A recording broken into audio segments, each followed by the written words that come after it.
네, 안녕하십니까. 코로나19 감염관리 지침 검토를 발표한 감염관리실 김지실 팀장입니다. 신종 감염병 등 감염병의 발생은 6가지 고리를 통해 6가지의 요소의 고리를 통해 발생됩니다. 감염 질환을 일으키는 각종 생물체인 병원체, 바이러스, 세균, 진균, 리케치아, 원충생물, 기생충, 프리온 등이 있습니다. 이 병원체가 생존과 증식을 할 수 있는 장소인 병원소로 옮기게 되고 병원소는 인간, 동물, 곤충, 흙, 물 등이 있습니다. 이 같은 병원소에서 나오는 과정을 탈출이라고 하고 탈출 구로는 코, 입, 요도, 혈액이나 체액이 있습니다. 이 같은 탈출을 해서 전파 경로를 통해 숙주에게 전파되는 과정을 우리는 전파라고 얘기하고 공기 전파, 비말 전파, 접촉을 통해서 또는 매개체를 통해서 전파가 이루어집니다. 이렇게 숙주에서 전파되는 과정을 통해서 숙주에게 침입을 일어나게 되는데 침입구로는 호흡기나 소화기, 비뇨생식기, 피부를 통해서 숙주의 침입구를 통해 유입을 하게 됩니다. 그렇지만 숙주의 면역력이라든지 유전적인 소인, 또 예방접종의 유무, 또 영양 상태, 건강 상태 등에 의해서 감염병이 발생이 될 수도 있고 안 될 수도 있습니다.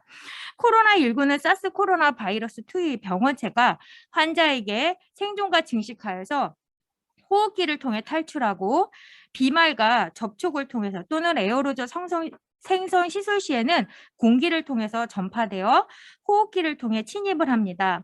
특히 숙주가 면역력이 없거나 또 고령, 기저질환자인 경우에는 위험 요인으로 이완되게 됩니다. 감염 발생 고리를 끊기 위해서는 항바이러스제 치료로 병원체 감소나 제거를 할 수 있고 또는 병원소를 살처분한다든가 또는 살균, 소독, 소각, 방사선 조사 등의 병원체 무력화를 통해서 병원체와 병원소 관리를 통해서 병원 발생 고리를 끊을 수 있습니다.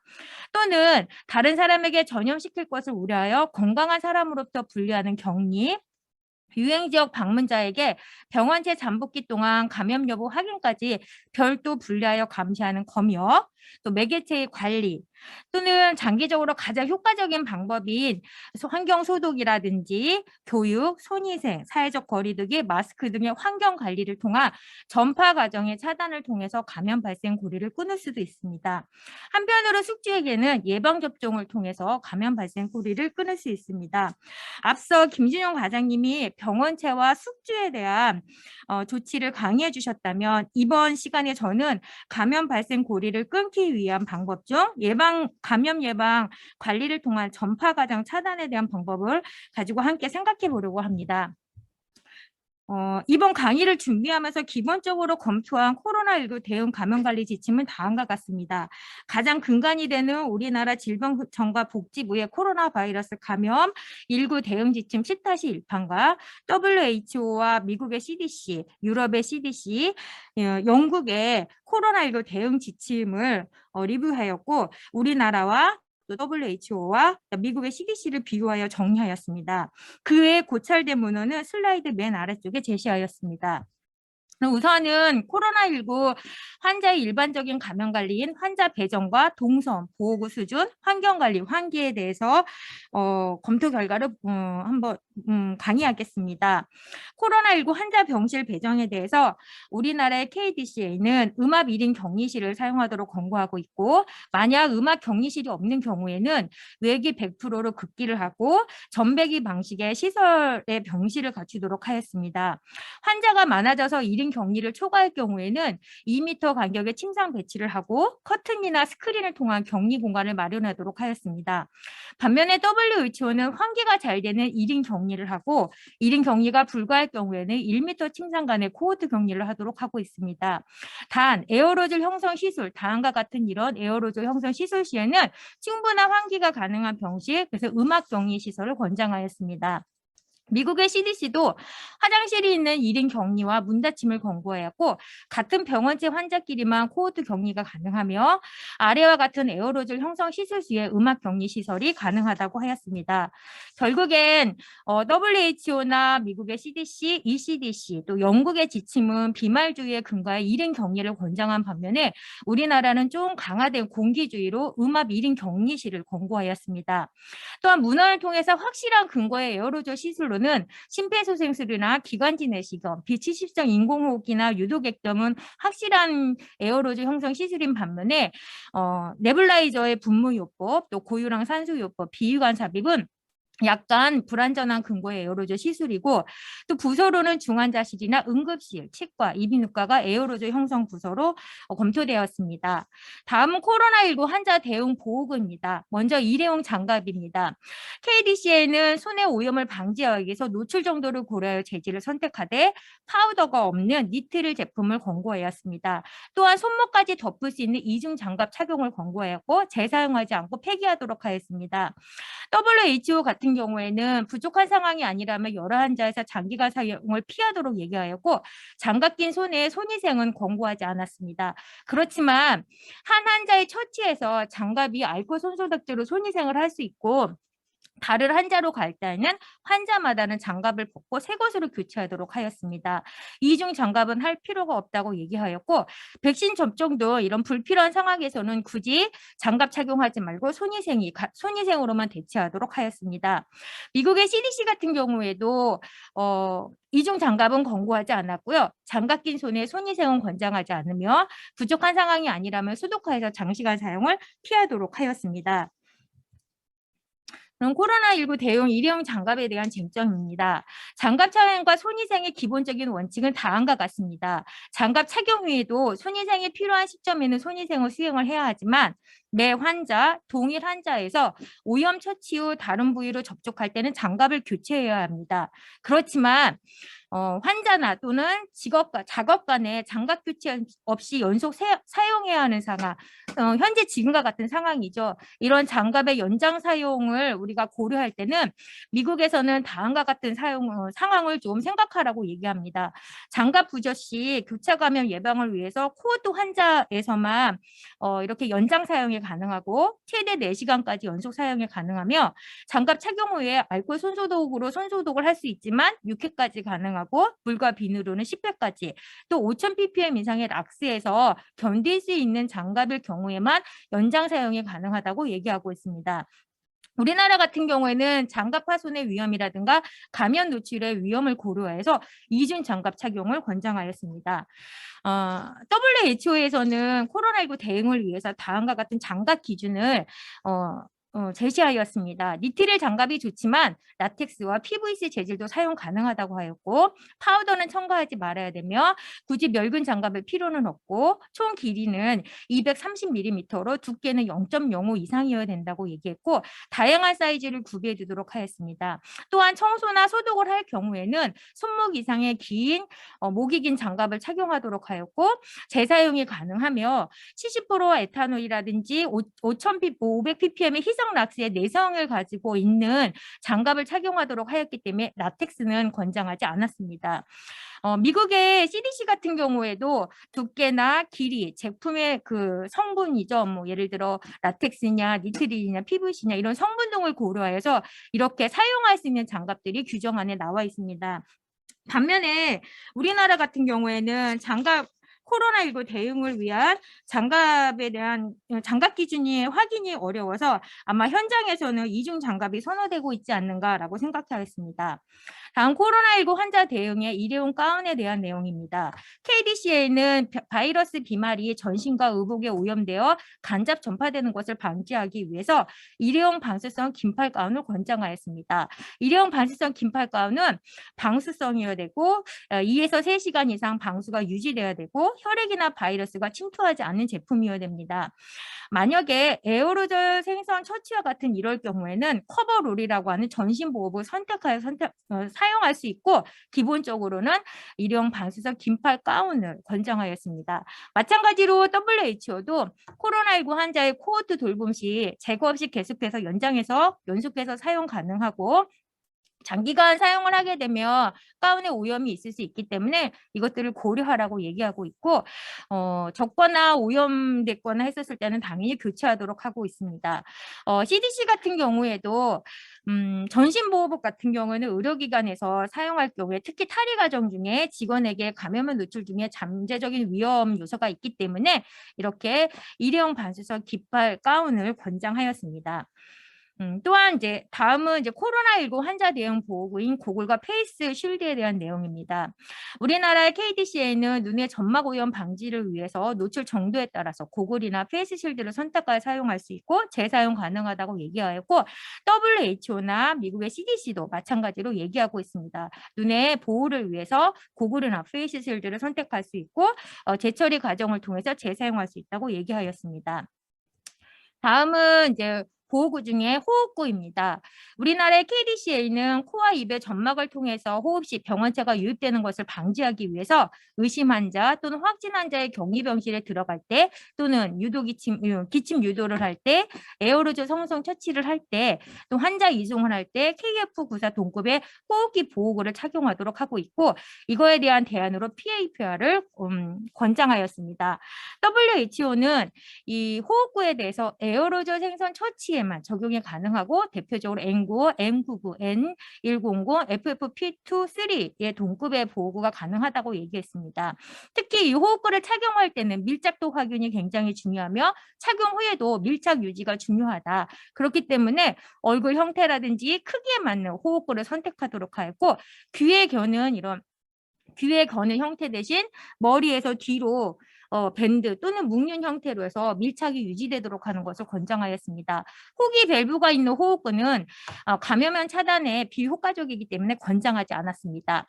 미국의 CDC는 코로나19 의심 환자 또는 환자의 병실 입실 전에 N95 동급의 호흡구 착용을 권장하였습니다. 특히나 에어로졸 생성 시술 시에는 반드시 호흡구를 착용하도록 하였습니다. 그렇지만 이 같은 호흡구가 부족할 경우에 부족으로 인해서 재사용할 경우에는 같은 직원이 5회까지 착용이 가능하다고 얘기하고 있습니다. 호기 밸브가 있는 호흡구는 체액에 대한 저항이 없기 때문에 권장되지 않는다고 합니다. 다음은 마스크에 대한 내용입니다. 우리나라는 기본적으로 식약청에서 다음과 같이 마스크의 종류를 3가지로 나타내었습니다. 수술용 마스크라 하면 진료, 치료 또는 수술 시 감염 예방 목적으로 사용하는 제품이고 지금 우리가 사용하고 있는 KF94는 보건용 마스크로 호흡기 보호를 위한 목적으로 사용하는 제품입니다. 그 외에도 비말 차단용 마스크가 있습니다. 우리나라 같은 경우에는 의심 환자 동승 보호자라든가 검체 이송, 그러니까 검체 포장을 다 하고 이동만 하는 것, 또 시신 운구 이럴 경우에만 이런 수술용 마스크 착용이 가능하다라고 얘기했고 그 이외에는 N95 동급 또는 KF94 동급의 호흡구를 착용하도록 하였습니다. 반면에 WHO 같은 경우에는 코로나19 의심 환자나 확진자에게서도 이런 메디컬 마스크 착용이 가능하다. 그렇지만 직원의 가치나 직원이 불안해서 저 이거 호흡구 착용하고 싶어요 라고 얘기하면 호흡구 사용 가능하다라고 얘기하고 있습니다. 특히나 다음과 같은 메디컬 마스크에 대한 기준 충족을 꼭 권고하였고 미국의 ASTM이라든가 유럽의 EN14683에 대한 기준이 충족된 메디컬 마스크인 경우에 가능하다라고 얘기하였습니다. 마스크가 젖거나 오염됐거나 손상됐거나 또는 음식이나 음료 서식 등으로 이렇게 제거한 경우에는 꼭 새 것으로 교체하도록 하였고 당연히 재사용하지 않도록 하였습니다. 반면에 미국의 CDC 같은 경우에는 이런 메디컬 마스크는 큰 입자인 비말에 대해서만 보호가 가능하기 때문에 작은 입자라든가 연기, 증기에는 효과적으로 필터링하지 못하다. 그렇기 때문에 호흡구 부족할 경우에만 마스크 착용이 가능하다라고 얘기합니다. 그래서 만약에 앞에서 말했던 N95 호흡구 같은 이런 호흡구 부족으로 인해서 어쩔 수 없이 이런 메디컬 마스크를 착용해야 할 경우라면 얼굴 전체를 덮을 수 있는 페이스 숄더를 같이 착용하도록 권고하였습니다. 마스크를 이렇게 쭉 확인을 하다 보니까 코로나19 자체가 호흡기를 통한 탈출과 침입이 이루어지기 때문에 보호구인 호흡구와 마스크에 대한 자세한 확인이 필요할 것 같아 좀 더 지침을 확인하였고 지침별 기준에 대한 문헌을 다음과 같이 요약해 보았습니다. 일단 우리나라 같은 경우에는 식약청에서 앞에서 말씀드렸던 것처럼 보건용 마스크와 수술용 마스크, 비말 차단용 마스크로 나누었고요. 보건용 마스크 같은 경우에는 성상, 형상, 인장 강도, 순도, 또 그리고 분집 포집에 대한 효율성, 안면부의 흡기 저항, 누설률 등을 시험을 해서 KF80, 94, 99로 나누었습니다. 또 유럽에는 EN 14683의 기준에 근거해서 박테리아를 필터링할 수 있는지 또는 안면부 흡기 저항이 어떻게 되는지 또 체액에 대한 저항성이 어떻게 되는지 미세 입자에 대한 청결 가능이 어느 정도인지에 대해서 테스트를 하고 타입 1, 2 그다음에 2R로 해서 당연히 이제 이 타입이 더 점점점 강해질수록 보호가 더 잘 되는 것으로 방어력이 있는 것으로 확인하였습니다. 미국 같은 경우에는 ASTM F2 100의 기준에 의해서 앞에서 말한 미국, 유럽 기준과 비슷하게 박테리아에 대해서 필터링을 할 수 있는지 밀입자에 대한 필터링에 대한 기능, 그다음에 체액에 대한 저항성, 그다음에 안면부에 대한 저항, 또 화염에 대한 저항이 있는지에 대해서 테스트를 하고 레벨 1, 2, 3로 나누었고 당연히 레벨이 높아질수록 방어 기능이 높은 것으로 확인할 수 있었습니다. 특히 미국의 CDC 같은 경우에는 이제 필터링 페이스피스 레스피레이터리 해가지고 N9599 N100 또 R 또 P 이런 식으로 나누었는데 큰 차이는 뭐냐면 기름에 대해서 이제 이제 막아낼 수 있느냐 없느냐의 차이인 거고요. 그래서 이제 물에 대해서만 체액에 대해서만 방어가 가능하고 오일에 대해서 방어하지 못할 경우에는 N95, N99, N100으로 얘기되고 있습니다. 조금 이제 호흡구에 대해서 좀 더 정리를 해보자면 기본적으로 우리가 호흡구 레스피레이터를 확인을 하려면 분진 포집 효율에 대한 것들 또 채소 안면부 흡기 저항 누설류에 대해서 확인을 하게 되는 거고요. 뭐 예를 들어 에어로졸 형성 시술 등과 같이 이렇게 공기 전파 위험이 있다라고 얘기하면 최소한도로 N95 동급의 호흡구를 착용해야 하기 때문에 유럽 같은 경우에는 FFP2나 3, 우리나라 같은 경우는 KF94나 KF99에 이런 호흡구를 착용을 권장하고 있습니다. 호흡과 마스크에 대한 쟁점입니다. 미국이라든지 우리나라는 모든 코로나 의심 환자 또는 확진 환자 상황별 대응할 때 당연히 호흡구 착용을 권장하고 있지만 WHO 같은 경우에는 에어로졸 형성 처치 외에 양질의 환기 시스템이 이루어지고 있다면 메디컬 마스크로도 충분하다라고 얘기를 하고 있고 앞에서 말했던 기준들을 확인해 본다면 WHO가 억지는 아니구나라는 생각을 하게 되었습니다. 그 외에 코로나19 관련된 코로나19 대응과 관련된 보호구 그 외에 보호구 쟁점입니다. 헤어캡은 이제 비말이 머리에 오염되는 것을 방지하고 머리를 정리하기 위해서 착용을 하게 되고 우리가 전용 신발이나 덧신을 착용하게 되는데 이는 혈액이나 체액이 신발에 튀는 것을 방지하기 위함인데 사실 우리나라의 KDCA나 WHO, CDC는 헤어캡이나 덧신은 권장하지 않습니다. 사스 코로나 바이러스 2가 중환자실 등 병실 바닥과 표면 또 신발에서는 확인이 되지만 감염을 전파하는지에 대한 근거가 부족하기 때문에 굳이 이런 것들을 착용할 필요는 없다라고 얘기하고 있고요. 따라서 현재 이제 저희 병원에서 적용하고 있는 뭐 전용 신발이라든가 소독용 발판에 대한 사용 근거도 없는 것으로 되어 있어서 저 이제 고민 중에 있습니다. 이걸 아마 이제 저희도 빼야 되지 않을까라고요. 다음은 이제 코로나19 환자 병실 환경 관리에 대한 이제 검토 내용입니다. 우리나라의 KDCA 같은 경우에는 이제 유기물 제거를 위해서 우선은 물과 세제로 클렌싱을 한 후에 소독제로 소독을 할 수 있는데 소독제는 분사하지 말고 깨끗한 타올에 적셔서 이렇게 닦거나 또는 제품화된 소독 티슈를 이용하도록 얘기하고 있습니다. 허용된 소독조류는 1000ppm 치아 염소산 나트륨이나 70% 알코올을 얘기하고 있습니다. 소독을 해야 할 시점은 체액에 오염되었을 경우는 즉시 시행하도록 하고 있고 환자가 제실 중일 경우에는 매일 또 이렇게 자주 만지는 다빈도 표면은 자주 하도록 하고 있고 당연히 환자 퇴실 후에 시행하도록 하고 있습니다. WHO는 좀 더 강화된 환경 관리를 권고하고 있습니다. 일단 일관되고 정확한 청소와 소독 절차를 가지도록 하고 있고 물과 세제로 표면을 청결하게 한 후에 소독제를 적용하도록 합니다. 허용된 소독 재료는 70에서 90%의 에탄올 1000ppm 0.1%죠. 그래서 소듐 하이포클로라이트. 그렇지만 만약에 체액이나 혈액 다량의 체액이나 혈액 제거를 위한다라고 얘기하면 5,000 ppm까지 사용이 가능하고요. 또 하이드로젠 펄옥시드에서 과산화수소 0.5% 이상의 과산화수소가 허용 소독제로 제시하였습니다. 바로 제거하지 말고 1분 이상의 접촉이나 침척을 꼭 하도록 얘기하고 있고, 소독 시점은 환자가 제시하고 있는 경우다라고 얘기하면 하루에 2회 이상, 그렇지만 3일을 권장한다라고 얘기하고 있고요. 퇴질 병숙은 침대의 모든 전체 그 매트리스까지 다 뒤집어서 침대 전체까지 다 소독하도록 하고 있습니다. 복도나 전실 같은 경우에는 하루에 2회 이상, 또 전용 화장실의 경우에도 하루에 2회 이상이지만 공용으로 사용하는 화장실 경우에는 하루에 3회로 소독을 하도록 권장하였습니다.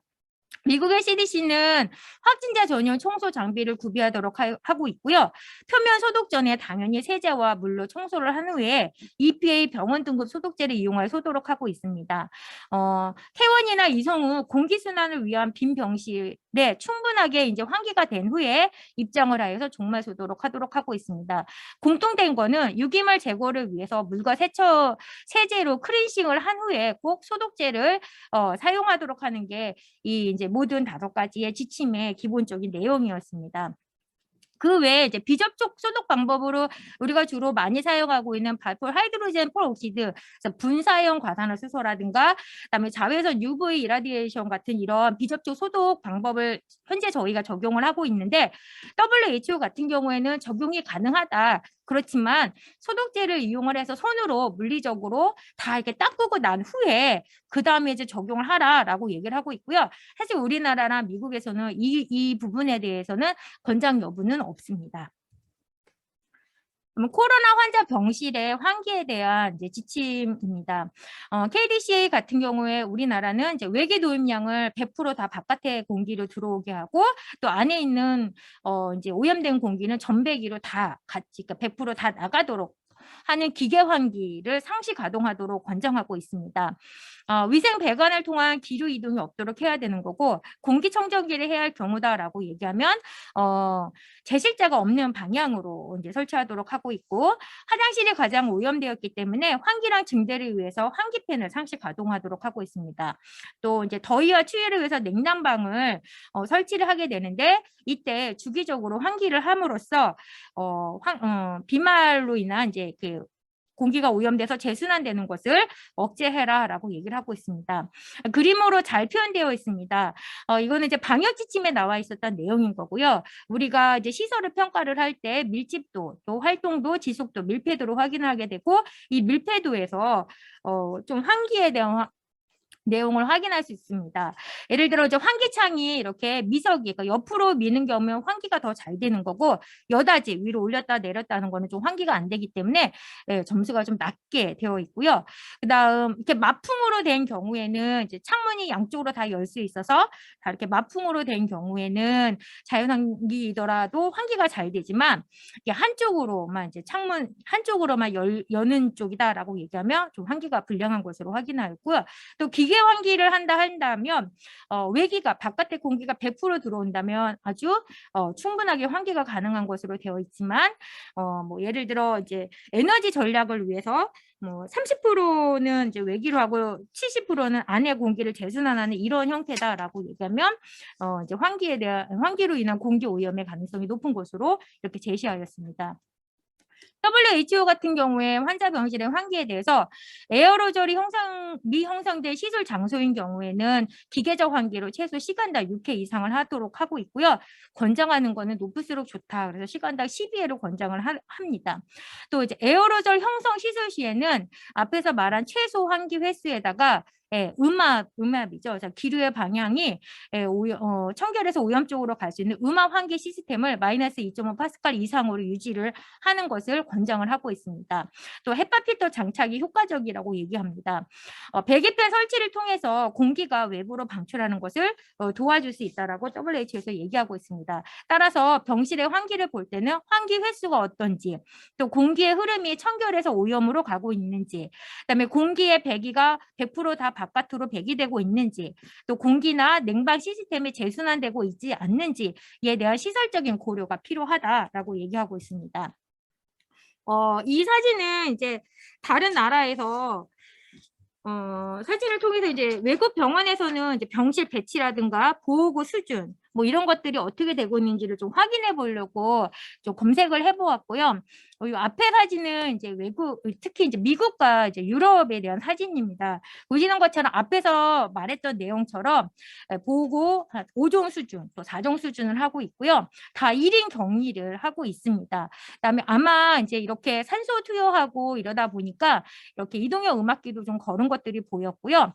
확실하게 코드 격리일 경우에는 커튼을 쳐서 물리적 차단막으로 이렇게 공간이 확보되도록 하는 것들을 확인할 수 있었습니다.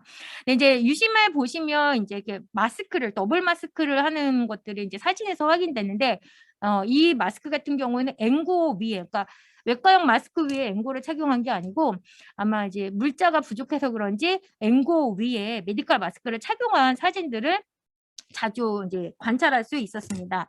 반면에 이제 이 사진 같은 경우에는 우리나라와 이제 이스라엘 또 이제 기타 이제 동남아시아의 사진인데 대개 이런 나라들은 이제 코드 격리를 많이 하고 계시더라고요. 이렇게 해서 이제 밀집해가지고 이렇게 집어넣고, 근데 보호구 수준은 되게 이제 5종을 착용을 합니다. 그리고 꼭 이렇게 물리적 차단막을 이렇게 다 두었는데 우리나라 같은 경우에는 아직은 이제 커버롤, 그래서 이렇게 전신 보호복을 좀 선호하시는 것 같고 물리적 차단막은 잘 안 쓰시는 것 같아요. 이제 일 불편하고 막 이러니까. 그래서 이런 차이들을 좀 확인을 할 수 있었는데 앞에서 말했던 이런 병원지의 특성이라든가 전파 경로를 확인을 한다면 보호구 수준을 조금 이제 권장되는 보호구로 해도 되지 않을까라고 이제 생각을 하였습니다.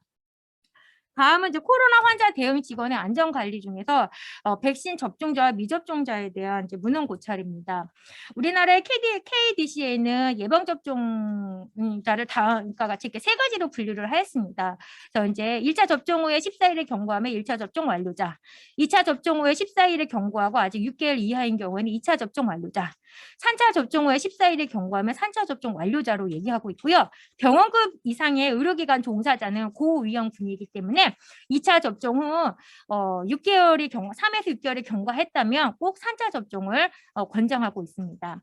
이 같은 백신 접종 완료자가 밀접 접촉했었을 경우에는 다음 세 가지를 감시하라고 합니다. 그래서 예방 접종 완료했는지, 그 당시에 임상 증상이 있는지, 고위험 시설에서 종사하고 있는지를 확인을 해서 여기에 다 해당되지 않는다라고 얘기하면 수동 감시로 전환이 가능한 거고요. 만약에 이 세 가지 중에 한 가지라도 미충족한다라고 얘기하면 자가격리를 시행을 합니다. 그리고 이렇게 밀접 접촉 후에 6에서 7일 차에 PCR 검사를 한 후에 결과에 따라서 일상으로 복귀할지 아니면 이제 확진자로 분류될지 결정하게 되는 게 우리나라의 백신 접종 자에 대한 관리인 거고요. WHO 같은 경우에도 이제 사스 코로나 바이러스 2 변이에 대한 우려와 또 의료기관 내 전파 예방과 최소화를 위해서 의료기관 종사자가 백신 접종을 해야 되는 건 최우선 과제이다라고 얘기를 하고 있습니다. 또한 이제 이 백신 접종과 함께 손위생, 또 청결한 근무 환경과 양호한 환기가 필요하고 최소 1m 이상의 물리적 거리를 두도록 하고 있습니다. 의료기관 내에 있는 모든 대상자들, 환자, 보호자, 방문객, 서비스 제공자들 이런 사람들은 음식을 먹거나 음료 섭취를 제외하고는 꼭 유니버설 마스킹, 그래서 모든 범 마스크를 착용하도록 권장하고 있고요. 특히나 의료기관 종사자인 경우에는 지속적으로 메디컬 마스크를 착용하도록 얘기하고 있습니다.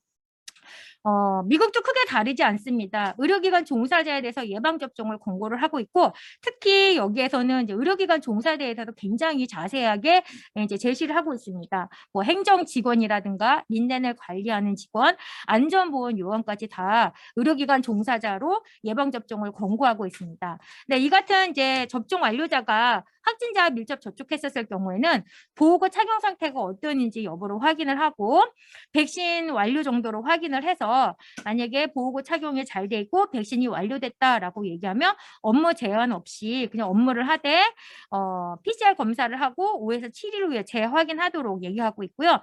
만약에 백신 미접종자인 경우에는 업무에서 배제시키고 7에서 10일 후에 재확인한 후에 복귀를 하도록 하고 있습니다. 그래서 거의 지침은 이제 저희 우리나라와 비슷한 것으로 확인되었습니다. 여기까지는 이제 외국의 코로나19 대응 감염 예방 관리를 위한 지침에 대한 문헌 검토였고요. 그러면 이후부터는 이제 코로나19 환자에 대한 인천광역시 의료는 어떻게 하고 있는지 저희 병원을 이제 사례로 말씀드리겠습니다. 첫 번째는 이제 환자에 대한 스크린입니다. 그래서 환자를 선별하기 위해서 환자를 선별하기 죄송합니다. 환자 이제 조기 인식과 감염 통제를 위해서 저희가 이제 환자 선별 과정을 거치는데 처음에는 이렇게 이제 천막형으로 음악 선별 진료소를 설치를 했습니다. 근데 아시는 것처럼 저희가 또 겪고 있는 것처럼 코로나19가 장기화가 예상이 되었고 그래서 이렇게 컨테이너 형태로 저희가 제작을 하여서 각각의 구역과 동선을 구분하였습니다. 그렇지만 이제 이러한 신종 감염병은 앞으로도 계속 저희와 함께할 일상이 될 것을 대비를 하여서 저희가 이렇게 이제 진료실 내, 그러니까 병원 안에 진료구역 내에 선별진료소를 설계 공사하였고 현재 저희가 운영 중에 있습니다. 이렇게 해서 이제 환자가 선별을 하고요. 코로나19 확진이 돼서 저희 병원에 배정을 하게 되면 모든 배정된 환자에 대해서 트리아제, 환자 분류를 하게 됩니다. 매일같이 엑셀을 통해서 환자 분류 점수를 매기고요. 그래서 이 환자 이제 1점부터 8점까지 매기게 되고 각각의 경증, 중증, 위중증 환자 분류를 통해서 환자 관리를 수행을 하고 있습니다. 그다음에 저희 병원의 코로나19 환자 대응 보호구 수진입니다. 저희도 일회용 방수성 긴팔 가운 착용과 탈의를 권장을 하고 있습니다. 보시는 것처럼 손위생을 하고 그다음에 외과용 일회용 방수성 긴팔 가운을 착용한 후에 저희는 헤어캡을 착용을 합니다. 헤어캡 착용과 앵고 호흡과 페이스 쉘더를 착용을 합니다.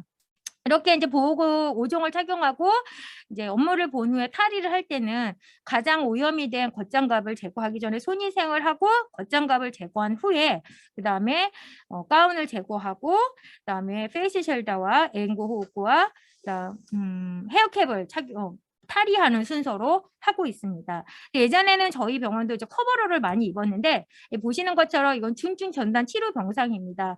CRRT나 아니면은 이제 벤틸레이터 케어를 많이 하고 있고 석션도 많이 이루어지는 에어로졸이 많이 형성이 되는 이제 장소임에도 불구하고 저희가 이렇게 보시는 것처럼 보호구 5종을 착용을 하고 있고요.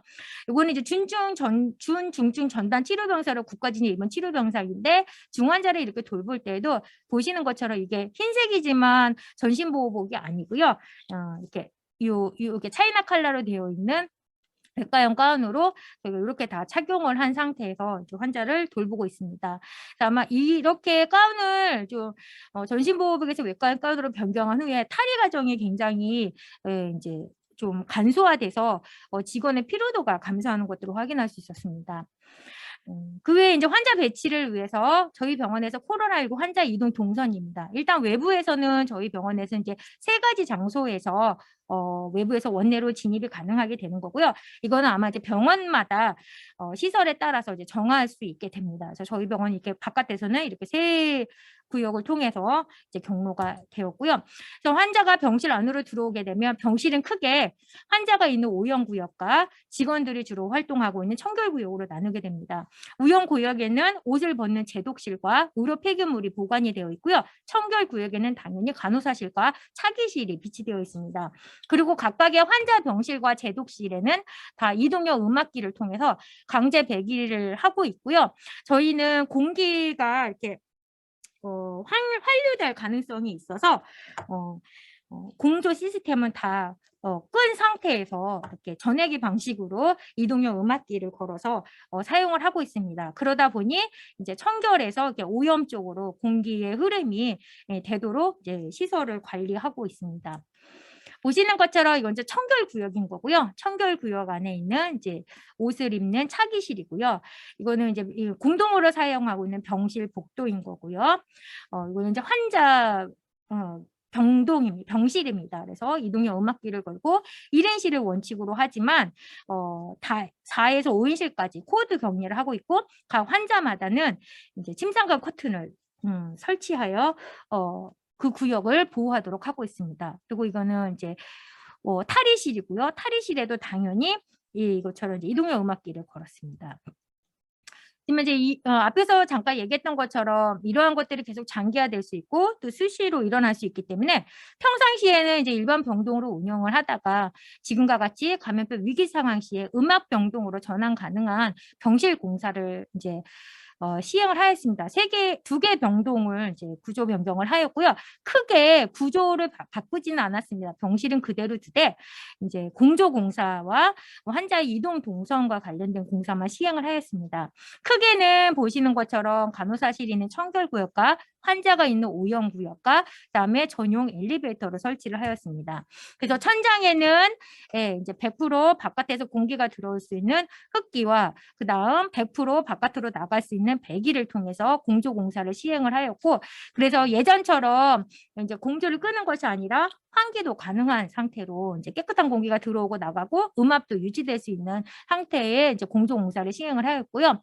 이렇게 이동형 음압기를 설치하지 않는다 보니까 자리가 많아졌어요. 그래서 예전에는 이제 4인실로 코호트 격리했던 것들을 5인실로 가능하게 됐고, 그리고 침상간 커튼을 설치하였습니다.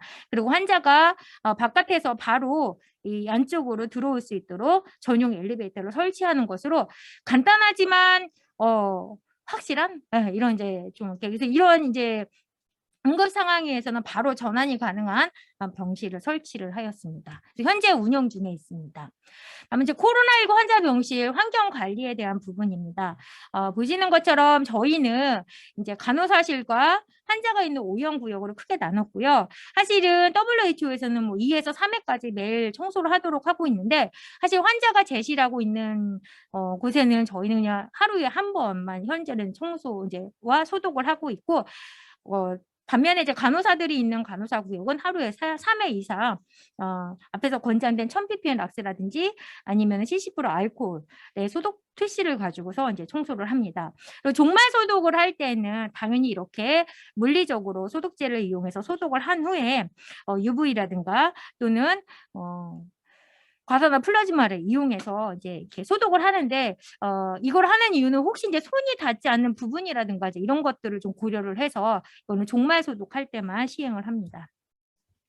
그다음에 이제 코로나19 격리 의료 폐기물 관리에 대한 부분이고, 지침에서는 전용 봉투와 전용 용구 이직 물폐를 하도록 하고 있고요. 환자가 남은 음식도 격리 의료 폐기물 용기에 투입하도록 하고 있습니다. 그래서 저희도 이제 그렇게 진행을 하고 있고요. 자, 뚜껑을 덮기 전에 이제 1000ppm 락스로 표면 소독을 하고, 합성 수지통이 원칙이긴 하지만 이 합성 수지통이 부족해요. 그래서 상자형 함도 같이 겸용으로 사용을 하고 있습니다. 의료 폐기물 이렇게 포장하고 가지고 나갈 때는요, 이것처럼 일회용 방수석 긴팔 가운을 착용하기도 하지만 각 층을 다니면서 해야 될 경우에는 이렇게 전신보호복을 착용을 하기도 합니다. 그다음에 바깥에서 안으로 들어오다 보니 전용 신발을 저희는 착용을 했고요. 그래서 겉장갑과 앵구, 호흡구, 헤어캡과 고글을 착용하는 것을 보호 수준으로 정해드렸습니다. 코로나19 환자 세탁물에 대한 관리입니다. 환자 세탁물은 보시는 것처럼 지침에도 그냥 세탁이 가능하다라고 나와 있습니다. 따라서 저희 병원도 침대 시트와 베개 덮개는 일회용으로 사용하고 폐기하지만 환자가 입었던 옷이라든지 담요 같은 경우는 오염 세탁물로 간주하여서 세탁업체에다가 맡기고 있고요. 또 커튼 같은 경우에는 눈에 보이는 오염이 있다거나 또는 3개월마다 이렇게 주기적으로 교체하여 세탁을 하고 있습니다. 환자가 가지고 있는 개인 소지품 중에서 이제 옷을 꼭 가져가야 된다라고 얘기하면 이제 오염으로 간주하고 집에 가서 세탁하시도록 세탁하는 방법도 이제 퇴원 안내문에 같이 제시해드렸습니다. 그 외에도 코로나19 대응에 대해서 이제 대책회의를 하고 현재 현황에 대해서 공유를 하고 이 대책회의를 통해서 중요 내용에 대해서 이제 결정을 하게 됩니다. 보시는 것처럼 처음에는 이렇게 밀집되어 있어서 이제 같이 모여서 회의를 했다면 점진적으로 이제 진화하여서 이제 보시는 것처럼 비접촉식의 비대면 회의와 대면 회의가 같이 공존하는 걸로 해서 현재 100일 차례에 코로나19 대응 대책회의를 하고 있고요. 주간은 저희 기조실에서 진행을 하고 있지만 회의 준비라든가 현황에 대한 것들은 감염관리실에서 자료를 제공하고 있습니다. 그리고 이 같은 회의는 꼭 문서로 남겨서 결과 보고를 하였습니다. 그 외에도 이제 코로나19 대응 지침을 좀 많이 만들어서 직원들에게 배포하고 그 수칙대로 따르도록 하였습니다. 그래서 이제 확진자 전용 병동에는 감염 예방 일반 수칙, 그러니까 8번까지 개정을 한 버전이 있고요. 전 직원을 대상으로는 방역관리 지침을 수칙으로 제시하였고 외래 진료 절차에 대한 부분들, 다음 거리두기 단계별 방역 수칙과 직원 감염 관리에 대한 수칙을 안내하였습니다. 그래서 기본적으로 확진자 전담 병실에는 이같이 이제 기본적인 원칙과 그에 따른 세부 사항에 대한 상황별 세부 사항에 대해서 지침으로 만들어서 교육시키고 잘 수행하고 있는지 모니터링을 했고요. 전 직원을 대상으로 했었을 때는 질병관리청에서 나온 방역관리 지침을 근간으로 해서 저희 병원에서 큰 틀에 벗어나지 않는 범위 내에서 적용하여 직원이 적용할 수 있도록 지침을 만들었습니다. 다음 감염 예방을 위해서 외래 진료 절차에 대한 부분들 어떻게 스크린을 하고 또 스크린되지 않은 환자가 진료실에 유입되었을 때 어떤 절차에 의해서 관리해야 되는지를 좀 도식화해서 이제 배포하였고요. 아마 또 이제 코로나19 단계적 일상 회복과 관련돼서 인천의료는 어떤 식으로 방역 수칙을 할 거고 예방접종 완료 직원에 대해서는 어떻게 관리를 할 것인지에 대해서 지침으로 만들어서 이제 조치를 하는 걸로 하였습니다. 예. 여기까지 오늘 내용 강의를 마치도록 하겠습니다. 혹시 질문이 있으시면 채팅창에 올려주셔도 아직까지는 네. 없지 않을까요?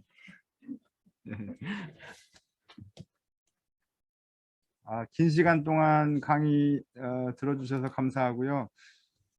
벌써 2년이 됐는데 2년 동안 뭐 크게 바뀐 것이 많지는 않은 것 같습니다만은 또 다시 되짚어 보면 처음에 막 허둥대고 준비했던 그런 것보다는 상당히 정리된 그런 지침들이 나온 것 같습니다.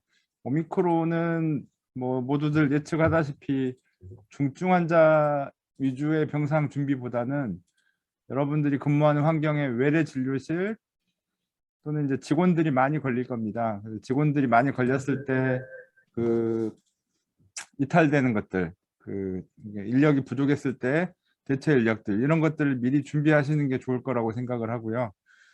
그다음에 감염 관리 수준도 방금 김진실 팀장님이 말씀하신 것처럼 이제 너무 과도하게 겁먹거나 두려워하지 말고 현실적으로 좀 보호 수준도 낮추고 편안하게 진료를 할 수 있는 그런 환경을 여러분들이 제시를 해주는 게 좋을 것 같습니다. 방금 채팅창에 질문이 하나 올라왔는데 흰색 수술 가운은 병원에서 구매한 건가요? 저희는 질병관리청에서 제공하는 게 흰색으로 돼 있고요. 그 재질이 그 레벨 D 보호구하고 비슷한 그 타이백 재질로 되어 있는 것 같습니다. 저희 자체에서도 그 비멸균 수술 가운도 같이 파란색으로 하늘색으로 된 거 그것도 병용해서 같이 사용하고 있습니다. 그리고 뭐 꼭 수술 가운이 아니더라도 비닐로 된 AP 가운 같은 것도 긴팔이고 앞면이랑 뒷면이 다 덮일 수만 있다면 단기간 뭐 접촉하러 들어갈 때 그럴 때는 사용할 수가 있을 것 같습니다. 저 같은 경우에 뭐 오후에 회진 환자가 한 명 추가로 왔을 때 그럴 때는 뭐 그렇게 입고 들어가서 간단하게 보고 나오고 그럴 수 있을 것 같습니다. 그리고 뭐 더블 글러빙 하는 거를 하나로 착용하는 거나 이런 변화에 대해서 너무 두려워하지 않으셔도 되는 게 사실 체액으로 해서 직접 손으로 만져서 전파되는 경우는 극히 드물고 아주 예외적으로 뭐 그 손으로 눈, 코, 입의 점막을 직접 닿는다든지 이렇게 일부러 하지 않는 이상은 거의 불가능하기 때문에 그런 부분도 이제는 좀 어느 정도 합리적으로 대응하는 게 좋을 것 같고요. 환자 이송도 마찬가지입니다. 지금은 뭐 음압 카트, 음압 휠체어 이런 것들도 많이 쓰지만 환자 마스크를 적절히 잘 밀폐해서 씌우면 그 상태로 환자를 이송할 수 있고 걸을 수 있는 환자는 그렇게 이송을 하는 것도 이제 다 인정이 돼야지 앞으로 오미크론 대유행을 대응할 수 있지 않을까 생각합니다.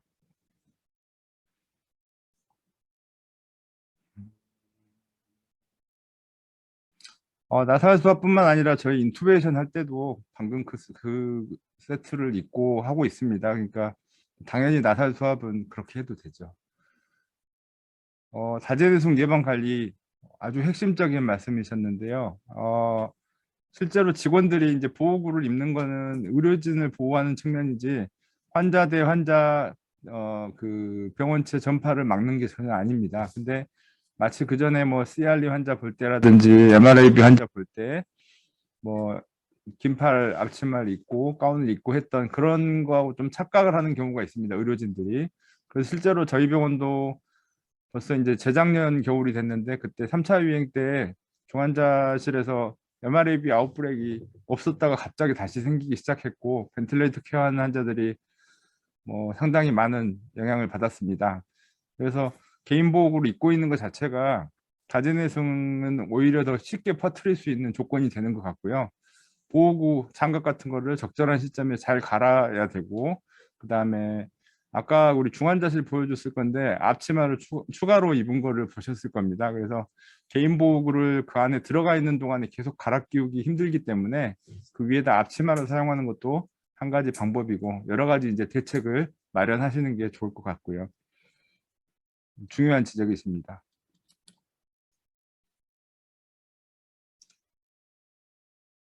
요새는 뭐 학회도 별로 없고 그냥 이런 그 세미나도 많이 없는 것 같습니다. 그래서 이 온라인 세미나에서 질문하고 또는 마이크 켜고 질문하고 이런 거에 이제 점점 여러분들도 익숙해지시면 좋을 것 같고요.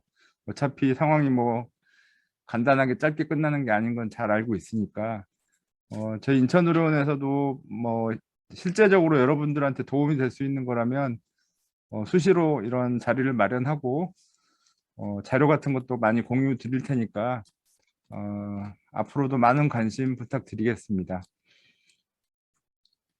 이상으로 가장 먼저 대한민국에서 2주년을 맞은 인천광역시 의료원 코로나19 2주년 기념 세미나를 마치도록 하겠습니다. 참여해 주신 여러분들 모두 감사드립니다. 마치겠습니다.